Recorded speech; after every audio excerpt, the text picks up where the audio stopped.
All right, here we go. Emergency podcast with all the Jayden Maiava news and actually some bad news for UNLV basketball. Caleb Herring, Steve Cofield. We're minutes after the national title game. I want to get Caleb's thoughts on that real quick, and former UNLV opponent, Michigan. But I do want to throw it out there. If you didn't see it just a couple hours ago, Jalen Hill bounced back to Vegas from Oklahoma, Clark High School, comes back after 5 weeks with a wrist injury, is out there for UNLV against San Diego State, was actually playing really well, was one of the guys who was getting downhill and beating that really hard SDSU defense, getting to the goal, and then he goes for a fast break block and landed the wrong way, and you could tell I was standing basically right over him at Viejas when he was on the floor. He was in incredible pain, and knee injuries, Caleb, are the freaking worst. So it turns out he's a torn ACL.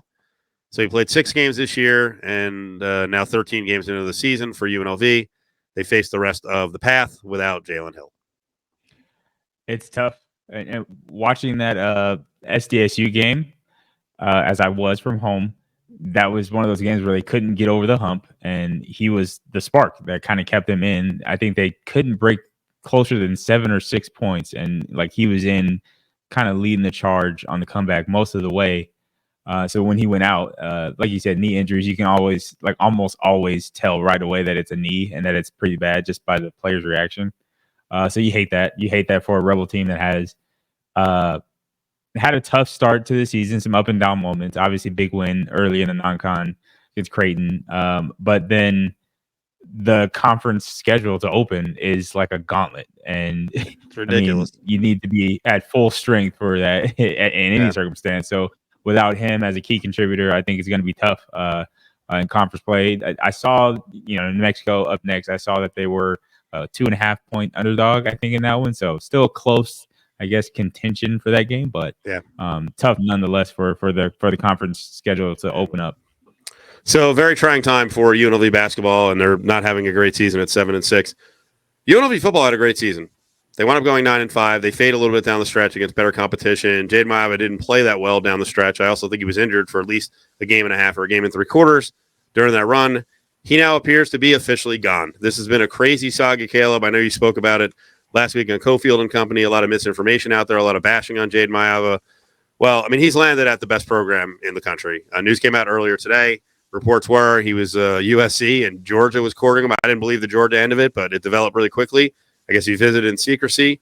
And Big Dave, DJU's father, Dave Uyunglele, I guess is working with a lot of poly kids, and his NIL connection, whatever it is, hooked up Jayden Maiava. We don't know officially if he got a boatload of money, but I'm guessing that he got a good payday. A lot of people are upset. And I feel like today I'm coming off as a bad guy. I'm not rooting against UNLV. I'm just trying to tell everyone this is the reality of college football now. It sucks and it's disappointing, and I'm sure the staff is disappointed. They put a lot of money into Jayden Maiava, but this is the ultimate. There are 8-10 programs that can actually pay $100,000, $200,000, $300,000 to have a 1A or 1B quarterback or a backup quarterback, and Maiava is going to take the money and go to Georgia, where I'm sure he's going to develop nicely, but he probably won't start. It is the way of the beast right now, right? It's kind of the setup that the transfer portal and NIL was looking to do, and those markets that are able to are getting out ahead, front of the fray right now and taking full advantage of it. So I think that's where Jay Maiava finds himself. As a fan, as an alum, I live here, so I'm going to be a fan of UNLV as a program. And I think everybody in Las Vegas probably has that same feeling. So whether you're angry about it, don't know how to feel about it, whatever, I get that for the most part, it comes from a good place of wanting to support UNLV. I think if we focus on that as the root of things, it'll be just fine. Jayden Maiava was not going to be a Rebel forever. I mean, he had an eligibility clock that was going to run out. So at some point he was going to leave and you were going to be left being a fan of UNLV football. So big picture, keep that in mind. Also, we're sort of locked into our fandom in college football and college sports. And that's what makes these transfers hurt a little bit more, is that we're stationary. Like, the bandwagon fans of like LeBron James, where they're a fan of wherever LeBron goes. We can't really do that like in college football and really in real sports fandom. You're a fan of your team, whether it's to trades, to free agency, whatever happens, you lose one of your pieces, you still have to stay with your team. And you feel kind of robbed of what Jayden Maiava could have been. his potential for growth. And I think that's the biggest thing I think of is the potential for growth that he could have had if he grew with us, if he grew, as a Rebel. That's what hurts the most. But at the same time, we have to change our perspective when it comes to college athletes and realize the amateurism aspect of college football is leaving, if not already gone. Like that, the idea that a player is trapped into their contract with the team that they started their career with, that's long gone now. Like players have the same mobility as anybody else in any other field of employment. And it's funny, like just using like life as an example. My wife recently changed jobs, like changed career jobs, pursuing a raise. Like she was looking for money at her current job and she left and went to a different job. And it's like, we celebrated that, the idea that she was able to move and that mobility got her an increase in pay. And I think a lot of people in their real life can relate to this. Like if you don't have that kind of mobility, your options as an individual are limited. That's now what college athletes are able to do. And that's just the reality of the real world. Like you would be devastated if like people demonized you for leaving a job that you felt you were underpaid or undervalued or could get more elsewhere. And you exercise the right and people demonize you for it. That would not be right. I think we've given college athletes that freedom. We have to respect it to some extent. Yes, be in your feelings about it. But the demonization of these kids, these young men, is, I think, unwarranted. And I don't like to watch it. I hate to see people leave. I hate to see the transfer portal claim people.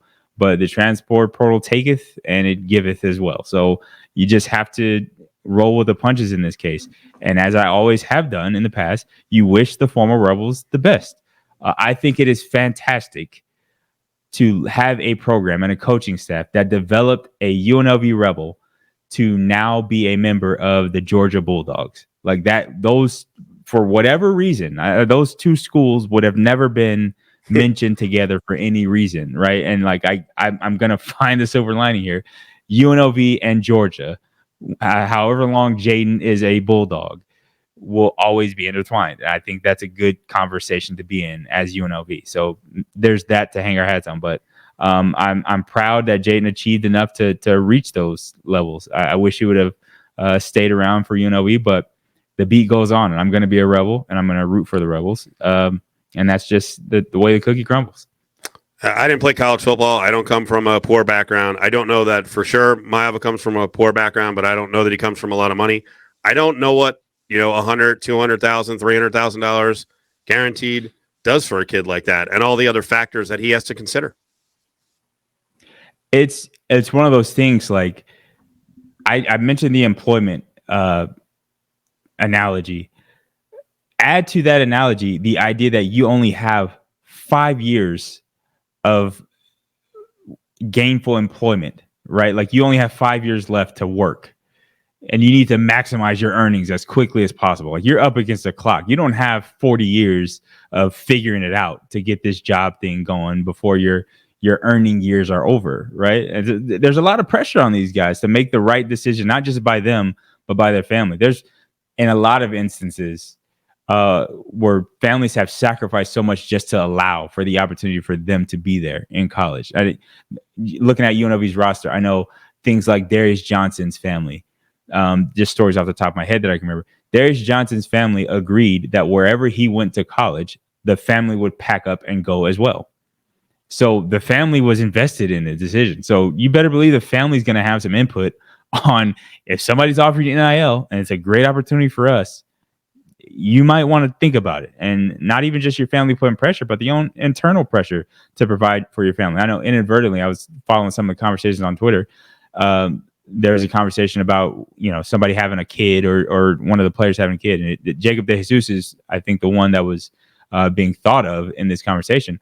But that is absolutely a determining factor. If I have a small child and a future wife that I'm thinking about providing for, and there's a team offering me 6 figures now at this moment, you better believe it's going to weigh heavily on me as far as deciding if I'm going to do that or not. So it's none of my business, really, is what the case would be. When the season kicks off, when the spring training roster is set, when the fall camp roster is set, and we know who's going to be a Rebel, then we can 100% root for that team. But as of right now, I think it's cumbersome, it's tiresome to try to track all of these transfer portal moves and wish against them or whatever. My opinion doesn't matter. It doesn't sway the needle at all. It's here. This is life under the transfer portal, and I think we all just have to adapt and make the most of it. On the notion, because there are some UNLV fans out there, and it's not all of them, but some of them really bashing Maiava, like, what a dumb decision. He'll never play in the SEC. He'll go in with a chance to be the backup behind Carson Beck. He may not see the field at all this year, but he will make money. If he doesn't have the job going into next year, doesn't feel good about it, he can transfer again, get another NIL deal. But you tell me, is there value for a guy who was a starting quarterback getting active playing time to potentially just practicing for an entire year against SEC defenses or an SEC defense? I think there is value. On the field time always more valuable. I think at a program like Georgia, I think we watched their threes in the game against FSU completely play well, right? Like absolutely look like they could compete for national titles, right? With the threes. So I think, yes, you could get value from that.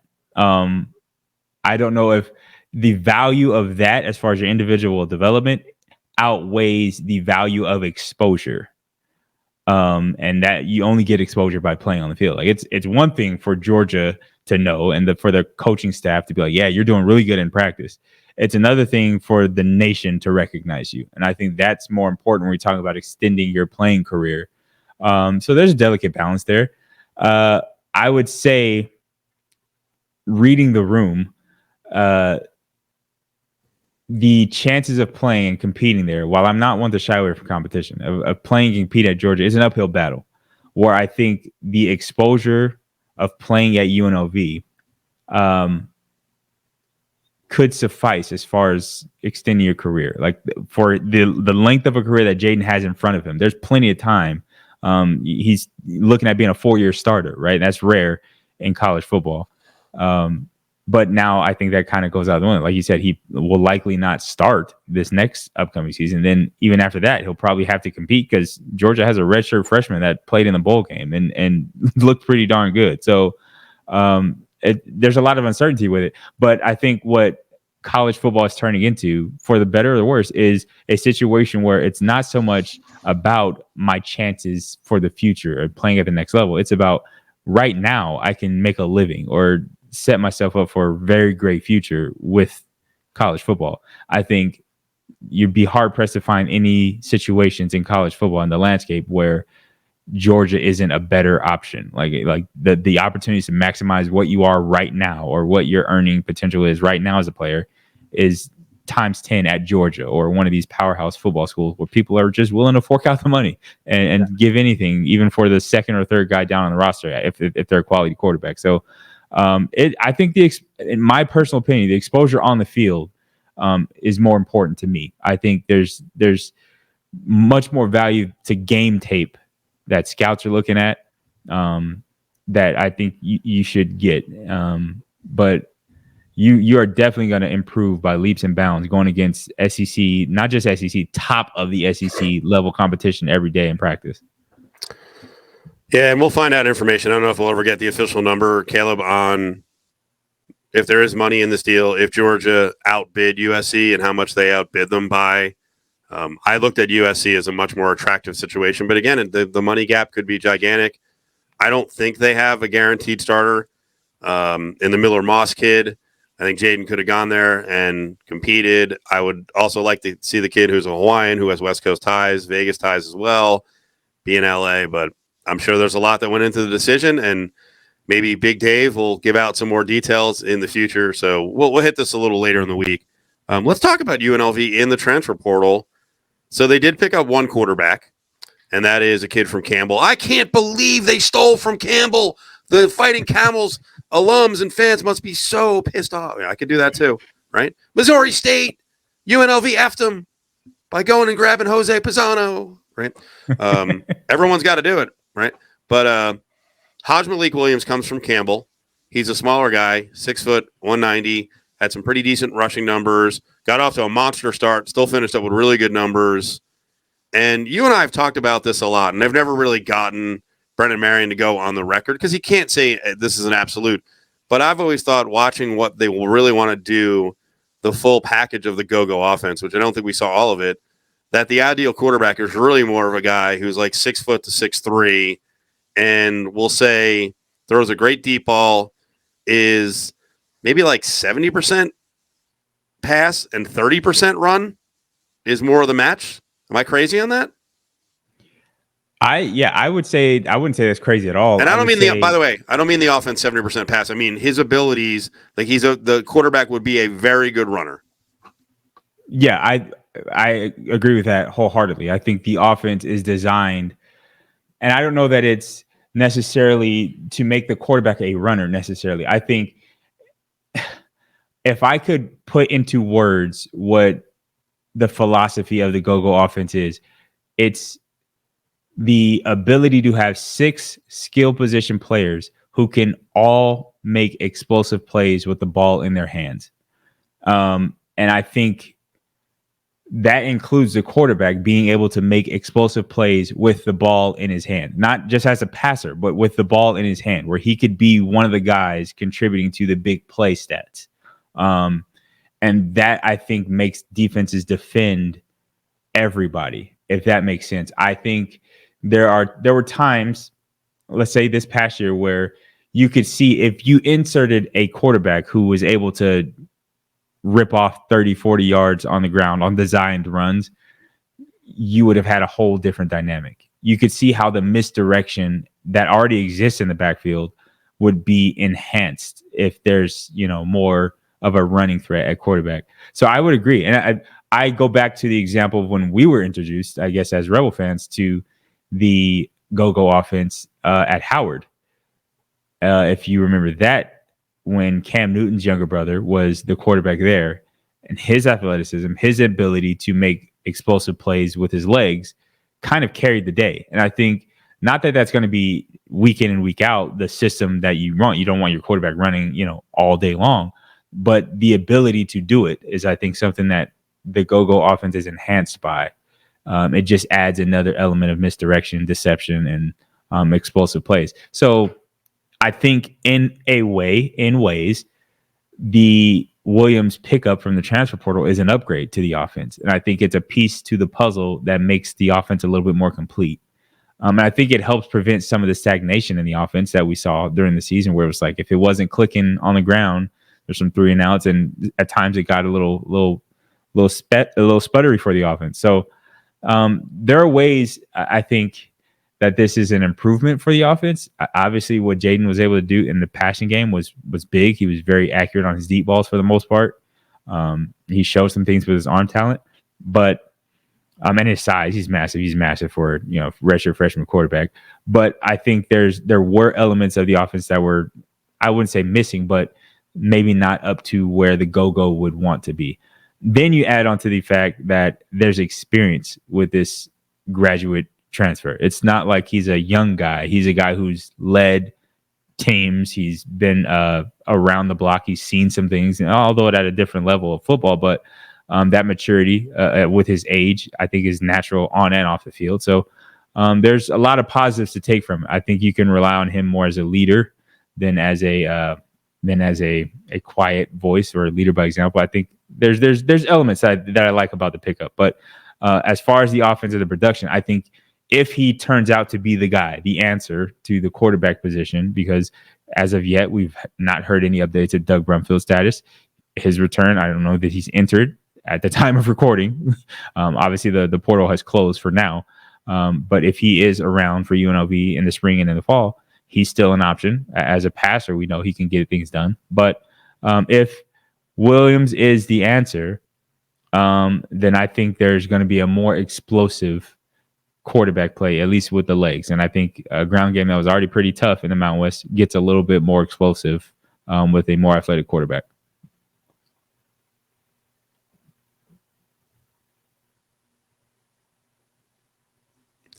I'll give you a couple of educated guesses. I still believe they're going to work on another transfer portal quarterback in this style, maybe with more time to play, 2 or 3 years of eligibility. I think the questions with Doug are plentiful. One, does he want to be in a quarterback battle again? Two, I think we know he had more serious health issues during the year than a lot of people realize, because there was a long time where he wasn't cleared. And I'm not sure that there weren't additional injuries sustained that lengthened that. And Doug has had a lot of back injuries and a lot of head injuries.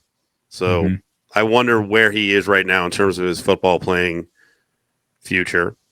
I also think you have to consider that behind them, nothing is guaranteed in terms of the future prospects. I assume Cam Friel will be back again to be a 2 or a 3. So I think there's still some things in the works which could make this more interesting. So I would love to see Doug Brumfield 100% get through an entire season, challenge for the job. I still think he could run this offense in awesome fashion. I know you're a big fan. I just don't know where he is from a status standpoint at this point. I think that's the big question. And he could be in a place of contentment as far as his own playing eligibility and where he is, his ambitions, I guess you could say, where it's like, hey, I understand my health issues and the things I've gone through.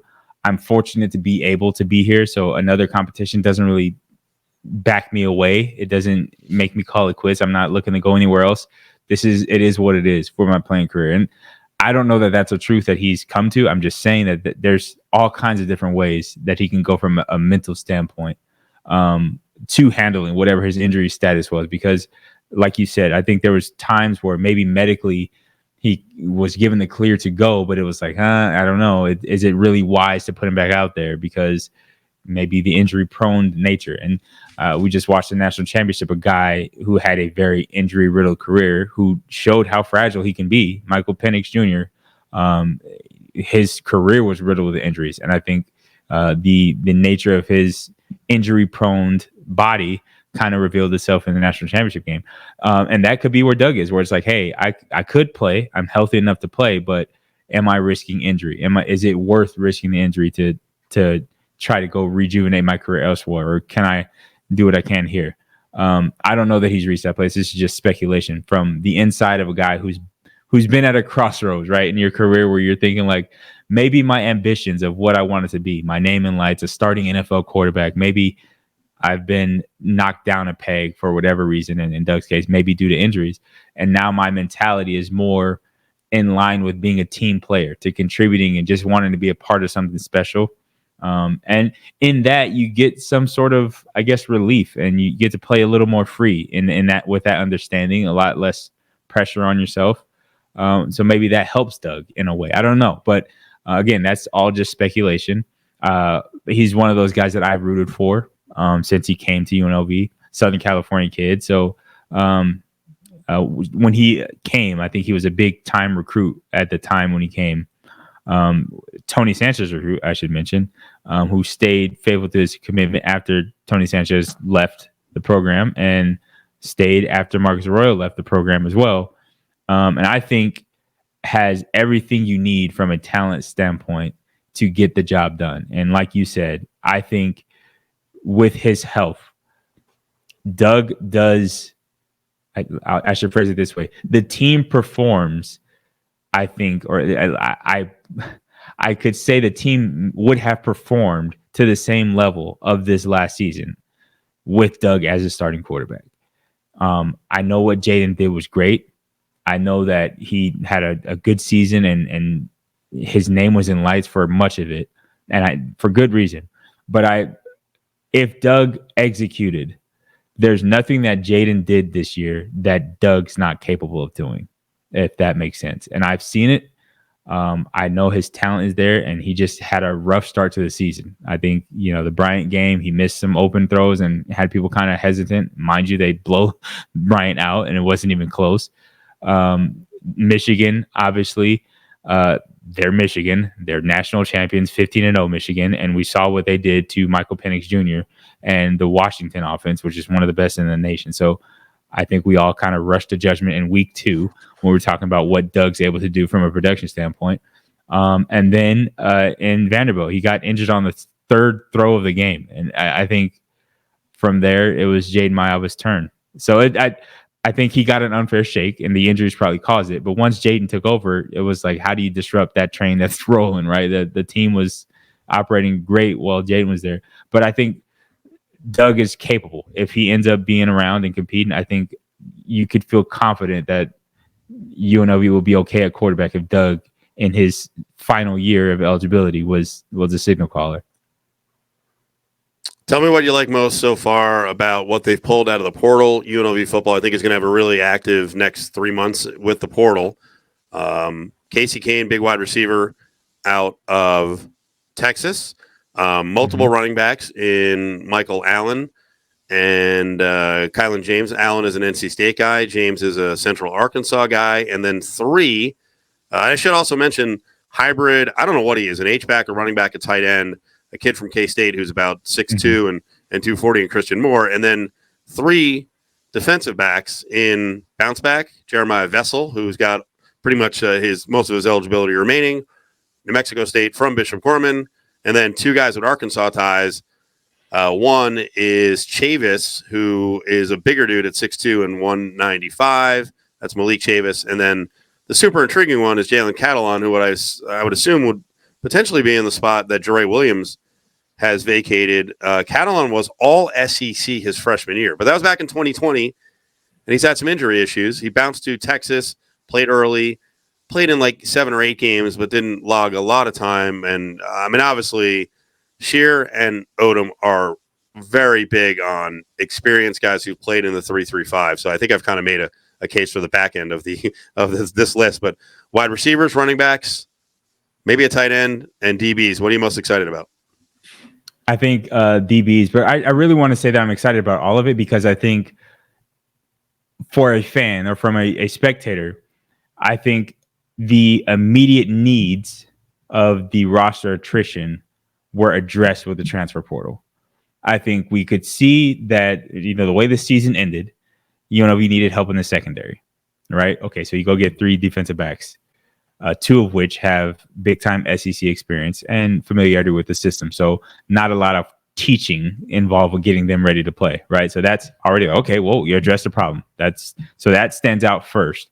Then you say, well, the stable at running back kind of dwindled down the road, and that got kind of tough. So you address that. You get a running back who's ready to go. Like, he's not, he's not a developmental process. He can play, I guess, once he's clear of all the, clearinghouse stuff. But he's, size, physicality, he's ready to go. So that's cool. It's like you do that. Then you see offensively a need to get Ricky White some help. Ricky White's committed to returning. He did not enter the transfer portal as a big keep for UNLV. But I think the way the teams guarded him, he beat it. He still, was up near 100 yards in just about every game, even to close out the season. But the way that teams tried to take him away, I think it would have been a lot harder to do that if there was a complimentary receiver on the other side. They went and got one that is, at least on paper, a threat. Like you could say, Power 5 receiver is a good get. So I think what I would say initially, my biggest thing would be they addressed areas of need, areas of immediate need with the transfer portal, which is, I think, the way you need to use it, right? Like, the transfer portal is for guys that you don't need to really prove as much. They're not coming out of high school. They played at this level at college for, wherever.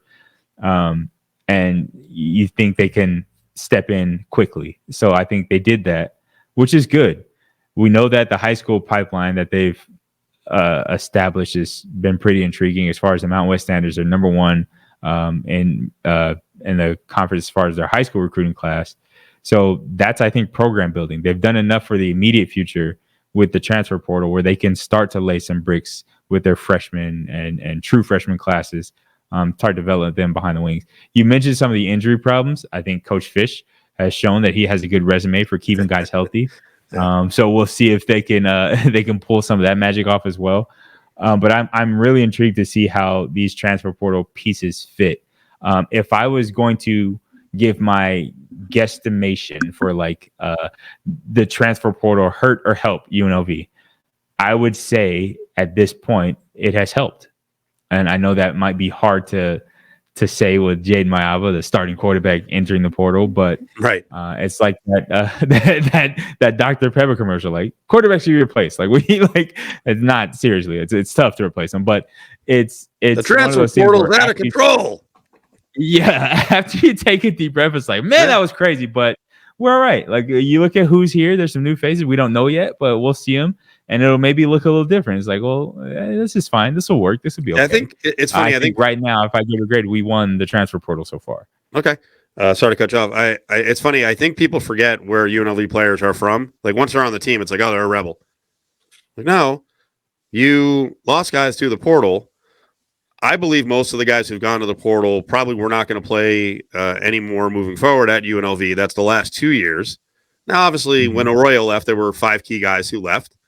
Worked out for some of them, didn't work out for others. Aiden Robbins was injured often. But folks, to say like college football is broken, UNLV is screwed, the portal is ruining things, your all-conference linebacker, Arkansas, your best returning lineman, I believe, is going to be Jalen St. John from Arkansas, and I mentioned Jackson Woodard. You originally got Ricky White from Michigan State. He had a decent year out of the center, Jack Haas from Buffalo. I mean, I know this roster pretty well. I can go down the whole thing and list all of the different transfers who helped this team. It's been a plus. The transfer portal has been a plus going back to the Arroyo era and now into the Odom era. It for sure has. And that's kind of the way I looked at it, was like how many of the players that I would say are like transferable players that would be, contributors that left, how many of them stayed? And then how many do I think came in that could potentially be that? You didn't mention Jacob De Jesus, which is probably the biggest addition as far as well, but you know what? I don't call him a transfer portal guy because he's a JUCO, and I think that's different. But certainly, you had the kicker of the year, if not one of the top 3 kickers in the country, in Pisano, and you raised him up, right? And there's other guys, and there's other JUCOs like Jet Elad had a very useful year at the end of the year. There's plenty of guys on this roster you pulled out of the portal, man. I was going to say Jet Elad came in and replaced Jere Williams, who missed most of the season. And I know him entering the transfer portal was a big deal. I think keeping him would have been huge for his last year of eligibility. But Jet was a transfer who came in relief and played just as good. Like the drop-off was very minimal as far as his production and his value on the defense. Guys like Cam Oliver, who have been around, did not leave and didn't enter the transfer portal. So that's big to be able to keep guys. Jonathan Baldwin, another good guy who's like, I think has the talent to be an all conference guy. Again, missed a lot of games with injury, but if he's around, he's all conference material. Seems like he's 10 toes down. So those are like massive things to be okay. I mentioned Ricky White. Jaden Thomas, the running back, who's a freshman, who I think, again, all conference capability at running back.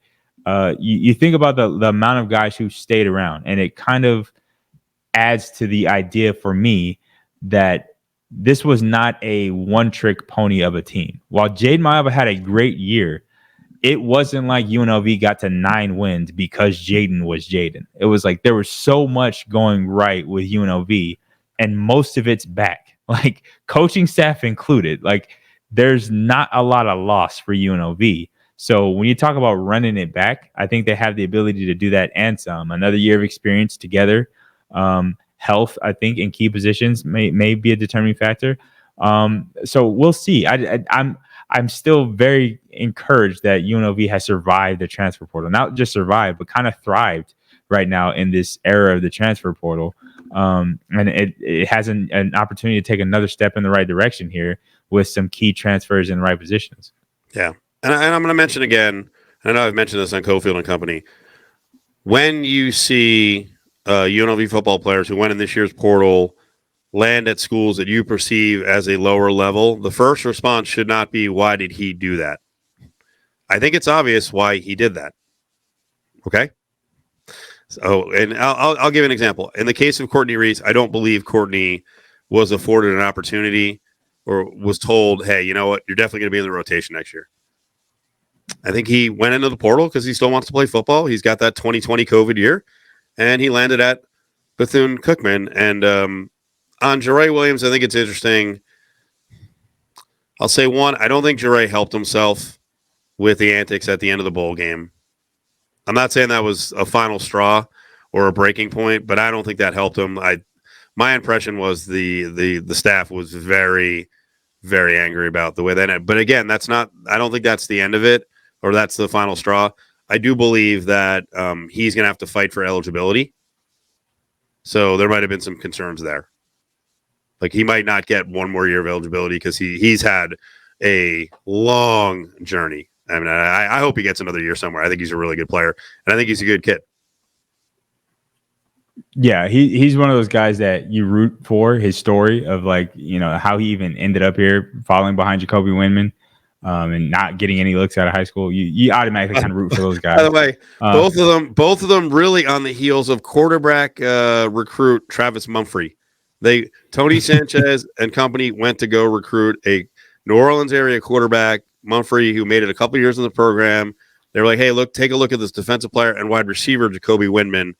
And then Windman's here, and then Windman recommends his buddy, who's Arkansas Monticello, and came out here, didn't even have a spot on the team, worked just regular jobs. I think he worked at one of the big box tool stores, and it's a great story the way that worked out. It sucked. It sucked for him and Baldwin that they got hurt for so long. As long as they were in key parts of the season.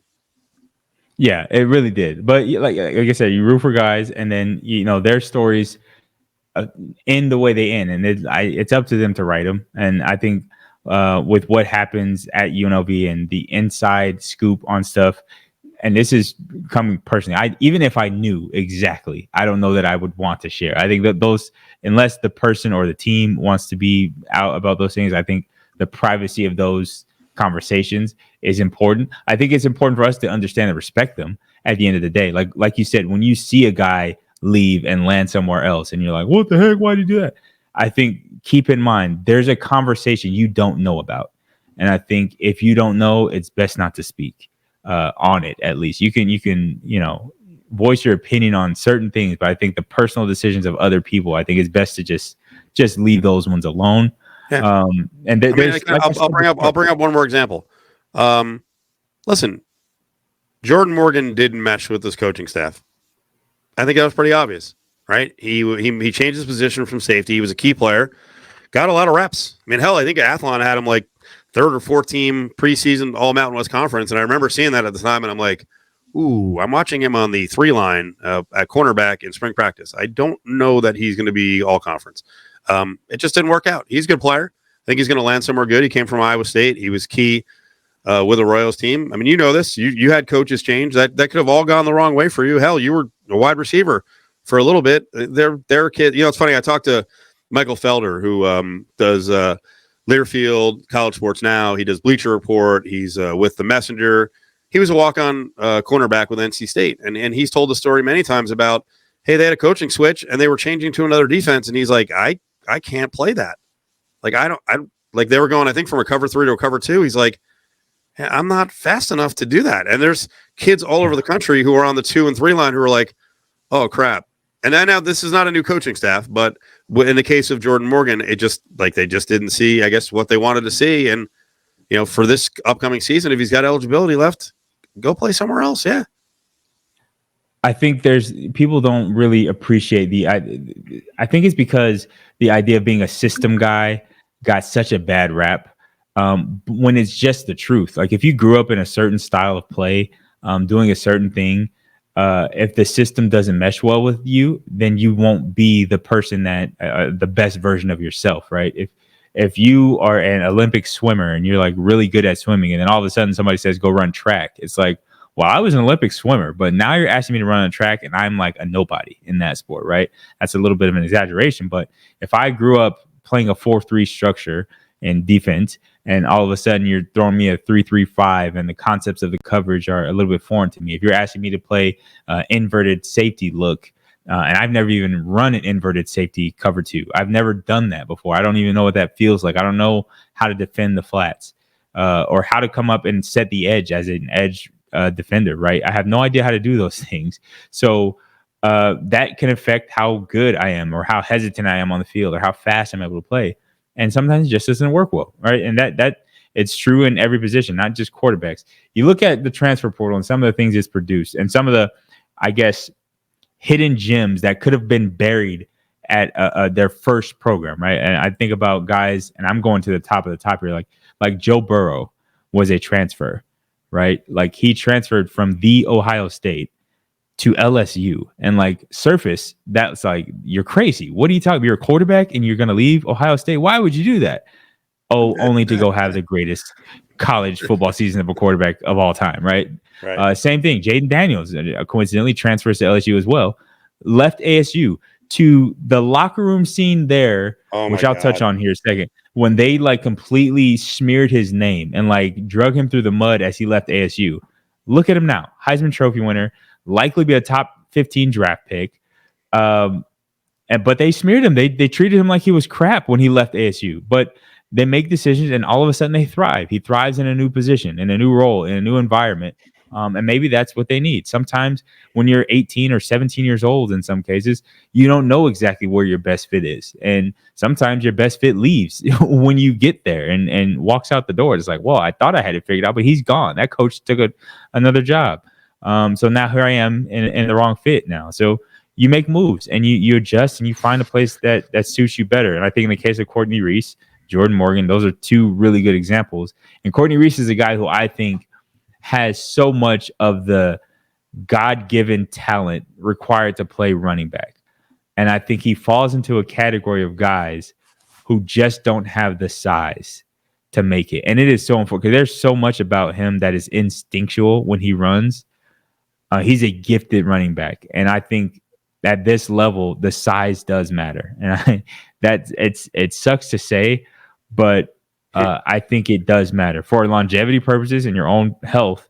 But I think to be effective and to be considered an every down back, to get value from the position, you need to be able to last. And I don't think Courtney at this level was able to do that.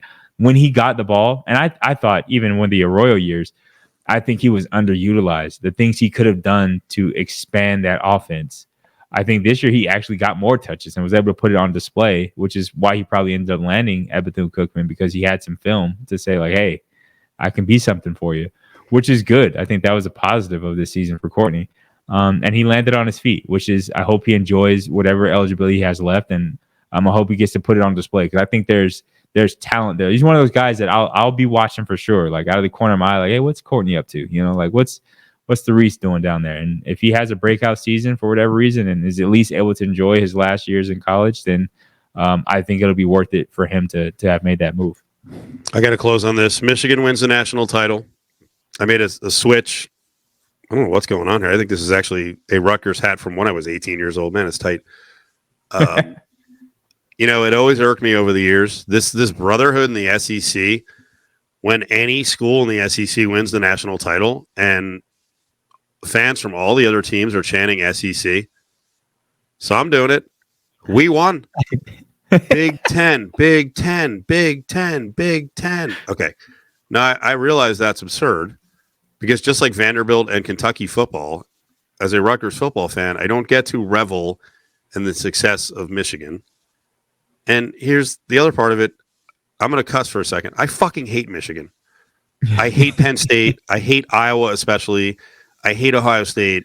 There's almost no school in the Big Ten I don't hate. I'm not celebrating a national title, and I'll move it to UNLV, and I will give this speech forever. Any of you putzes last year who were like, San Diego State, national runner-up, yeah, conference. Again, one more cuss. Fuck San Diego State. So sorry I had a curse, but I've never understood that. Like, it's one big block. Like, oh, it's LSU or Alabama or Georgia win. Yay, Missouri, we won. You didn't win anything. Shut up. I think the only thing that I get from watching the Mountain West beat other conferences is to say that the conference is strong and that it matters because we beat them during conference play. So you lost to them and we beat them. Like, by default, I'm better than you. So that's the only kind of extent that I root for other conference opponents. It's like, yeah, our conference is legit. But by the way, how many UNLV fans coming out of the weekend were like, yeah, Boise got Malachi Nelson. No one. Right. No one. Yeah. These are your direct competition. You don't play for them to win. It's not, there's no shared joy in their success. Like, who cares? I really don't care that they won or anything like that. But the Big Ten is going to be insufferable about it, just like the SEC is. Not only are they the champs, but they're the runner-ups too. Like 2 Big Ten schools finished. That's what they're going to advertise this as next year. We have to watch that all season. While I will enjoy the great college football that comes from the mega conference that is the Big Ten now, I'm just not excited about it. It's like Cowboys fans, right? I don't really care for the Cowboys. I don't hate them. I definitely don't love them, but they're just they're a football team. I hate them because of the fans. Like, I hate them because of how their fans behave about it. That's how I feel about the Big Ten. Like, if I hear somebody else wax poetic about the Michigan fight song, my nose will start to bleed. Oh God. I get it. It means a lot, but shut up. Like, you're not everything to everybody. Like it matters. Yes. I hate that the Pac-12 is gone because there is a chunk of college football history that I think dies with it. But for the most part, I think just root for your team. And if your team loses, just own that. Like, no offense, Rutgers, but you fell short, right? Like, you don't get to just a little ride in on Michigan's coattail, right? Yeah. Yeah, they closed out the season with losses, finally won a game in the bowl game, and it's like, what a great year for the Big Ten. Well, okay. It's a building process. I'll say where for Rutgers. We're still working on it. All right, Caleb, I'll talk to you soon. All right, later.